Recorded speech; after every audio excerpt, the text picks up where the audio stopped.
WUSA 9 continues our proud tradition of spreading awareness of breast cancer in October and celebrating our survivors. Today we hosted dozens of DMV survivors at our studios here in Northwest DC. We connected them with health resources. We had a little bit of fun too. There was some good food. Look, when it comes to breast cancer, we're fighting to win, right? And joining us today is Dr. Johnson Leonard. She's a breast surgical oncologist from Holy Cross Health, and she's here to discuss how you can recognize signs, reduce risk, and be your own self-advocate through this journey. I cannot welcome you enough. Thank you for being here. Thank you for letting me come to see y'all today. You know, this is such an important topic, as you well know, but I wanted to talk about some of the breast cancer screening guidelines. And let's talk about people of average risk. So one of the biggest problems that many women have now is that there are so many different guidelines and they actually recommend different things.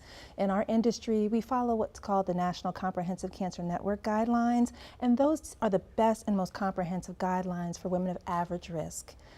Self-examinations each month, clinical examination by a healthcare provider at least once a year, and starting your mammograms at age 40 and continuing mammograms yearly. You said age 40. Age 40. It sounds so young, doesn't it, to start doing? But look, it's important. It could save your life. What can people do to reduce their risk overall? Is there any advice you would give people? You know, as we talked about earlier today in our other events, I always encourage people to focus on the things that they can change. You can't change your gender or your age, your family history. Those things are out of your control. Don't worry about them, just be aware of them. The things you can change: eating a healthy diet, exercising, reducing obesity, like your BMI to be below 30, reducing that sedentary lifestyle, because that encourages all those other things that we don't want.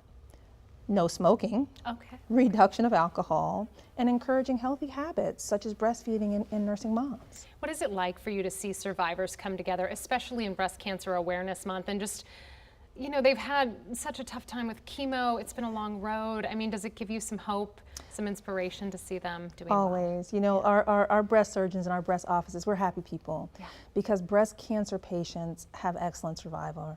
There are more breast cancer survivors living in this country now than any other cancer other than skin cancer. So our expectation when they come to us with a new diagnosis is that they are going to survive this and they are going to thrive. That's amazing. I mean, just hearing you say that, I think so often women hear the words breast cancer and they think it's a death sentence, or it's a, hey, my life is going to change so dramatically that I can't recover. And while that may be true, you're saying there's also the chance that, hey, this is somewhat common, which is so fascinating. What else should people know, whether it's about breast cancer or maybe it's something that you see day to day that you think that they should understand? You know, although I'm only a breast surgeon and I'm a breast specialist, you know, breast care and breast wellness is a part of your whole health care and your wellness plan. Develop that plan. Talk with your provider. Find providers who you trust. Advocate for yourself. Don't be afraid to speak up if there's anything that you're concerned about. And if we're not listening to you on this side of the table, then you find another doctor. Wonderful. I appreciate your time, your insight. Again, it is so lovely to have you here in studio today. Thank you. Thank you.